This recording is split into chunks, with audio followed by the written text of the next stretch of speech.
आज आहे मार्गशीर्ष महिन्यातील शेवटचा गुरुवार। तर आजच्या गुरुवारी आम्ही उद्यापन करतो। ते उद्यापन कसं करतो या व्हिडिओमध्ये मी आज तुम्हाला सांगणार आहे। तर अशा प्रकारे आम्ही देवीची पूजा मांडलेली आहे।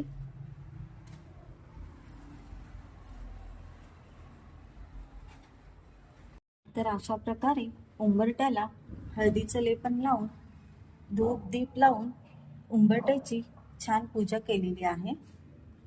आणि उंबऱ्याच्या बाहेर सुद्धा छान रांगोळी काढून दीप लावून छान सुंदरशी पूजा केलेली आहे आम्ही।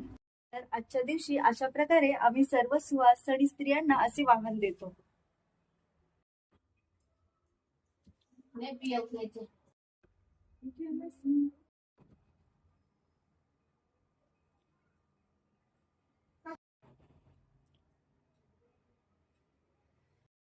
श्री महालक्ष्मीची कृपा आपल्यावर व्हावी आणि तिने आपल्या घरात वास करावा, पैसा शांती समाधान घरात नांदावे म्हणून हे व्रत केले जाते।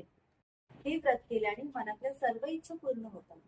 श्री महालक्ष्मीची कृपा आपल्या सगळ्यांवर व्हावी अशी मी देवीचरणी प्रार्थना करते। मंडळी, कसा वाटला तुम्हाला माझा आजचा हा ब्लॉग? कमेंट मध्ये सांगायला विसरू नका। लाईक करा, शेअर करा आणि अशाच माहितीपूर्वक व्हिडिओसाठी माझ्या चॅनलला सबस्क्राईब करा। थँक्यू।